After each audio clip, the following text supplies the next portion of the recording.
সেমিফাইনালে স্পেনের কাছে হেরে রীতিমতো বিধ্বস্ত ফরাসি শিবির। এমন অসহায় আত্মসমর্পণ মেনে নিতে পারছেন না কিলিয়ান এমবাপ্পে। আর হারের দায় নিজের কাঁধে নিলেও কোচ দিদিয়ে দেশর কাঠগড়ায় রেফারি। উল্টো দিকে আনন্দে ভাসছে স্পেন। জয়ের কৃতিত্ব শীর্ষদের দিয়েছেন গুরু দে লা ফুয়েন্তে।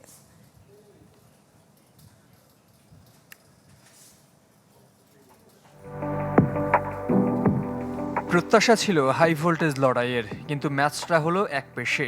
সেমির আগে যতটা গর্জেছিল ফ্রান্স, ঠিক ততটা বর্ষায়নি স্পেনের সাথে।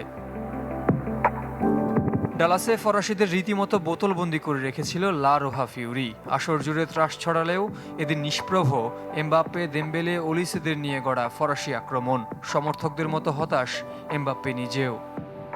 এমন পরাজয় হতাশার। ট্যাকটিক্যালি যেভাবে চেয়েছিলাম আমরা সেভাবে ম্যাচটা খেলতে পারিনি। পুরো অগোছালো খেলেছি, বিশেষ করে মাঝ মাঠে। স্পেন তাদের পরিকল্পনা কাজে লাগাতে পেরেছে। খেলা নিয়ন্ত্রণে তারা আমাদের থেকে বেশ ভালো ছিল। অ্যাডভান্সড ইলেকট্রোপলিশড ও শতভাগ স্টেইনলেস স্টিলে তৈরি আরএফএল কিচেন সিঙ্ক, টেকসই আজীবন। পরাজয় মেনে নিয়ে দায় নিজের কাঁধে নিয়েছেন ফ্রেঞ্চ কোচ দিদিয়ের দেশও। তবে কাঠগড়ায় তুলেছেন ম্যাচ রেফারিকে।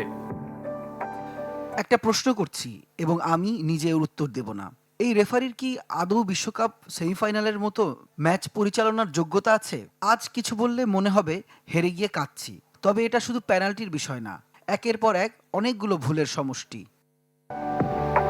ফ্রান্সকে স্তব্ধ করে আনন্দে ভাসছে স্পেন, যার কৃতিত্ব কোচ দে লা ফুয়েন্তেকে দিয়েছেন ফুটবলাররা। কিন্তু স্প্যানিশ ট্যাকটিশিয়ানের মতে 16 বছর পর বিশ্বকাপের ফাইনাল দীর্ঘ পরিশ্রমের ফল। বিশ্বকাপ ফাইনাল শব্দটার পেছনে কত বড় দায়িত্ব আর মানসিক চাপ লুকিয়ে থাকে তা টের পেলাম। এটি কয়েকদিনের ক্যাম্পের ফল নয়, দীর্ঘ 3-4 বছরের পরিশ্রম। ইউরোপের পর এবার বিশ্বজয়ের পালা স্পেনের, যে কীর্তি আগেও করে দেখিয়েছে লা রোহা ফিউরি। জহির সাগর, চ্যানেল 24।